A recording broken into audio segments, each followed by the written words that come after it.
We are so excited to have Abigail Vargas in the Quilt National booth here at QuiltCon 2026. So Abigail, what drew you to start making art quilts? You know, I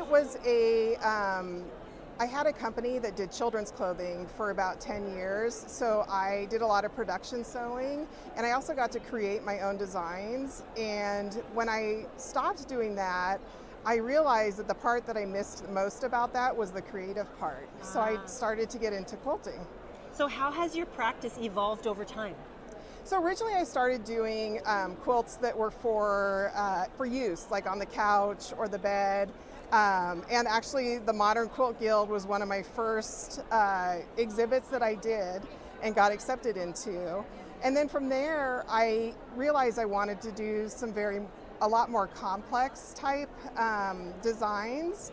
So I started taking some more classes, going more in the contemporary art quilt field. Okay, so this piece beside you got into Yes. Quilt National 2025. Yes. So can you tell us a little bit about it? Sure. So this series I started about rocks. I realized that it's something I love. My grandmother and my mother both collected rocks. Were from the Northwest. They moved around a lot in Idaho, Oregon, Washington, and they collected these beautiful rocks along the way. So as I was growing up, I was surrounded by those, and then I started my collection, and my kids started doing this collection also.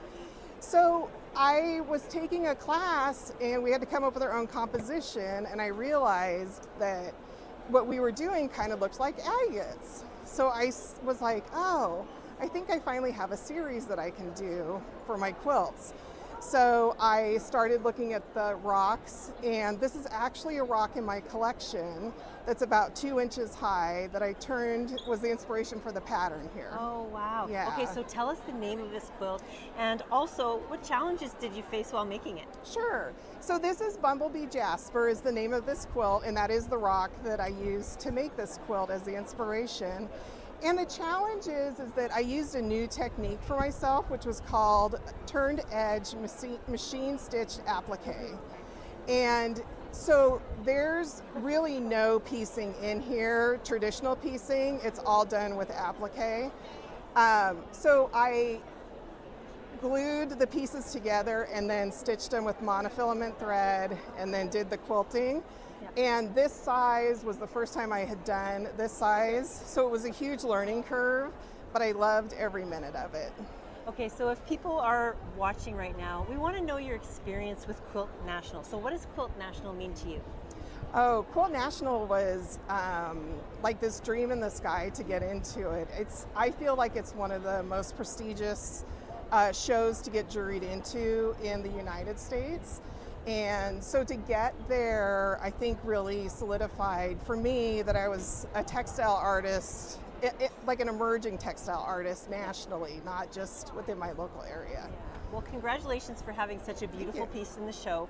One more thing before we go, where can people find you on social media? So you can find me on my website at avargasdesigns.com and also on Instagram at avargasdesigns. Great. Well, thank you so much for sharing a bit of your story today. Thank you.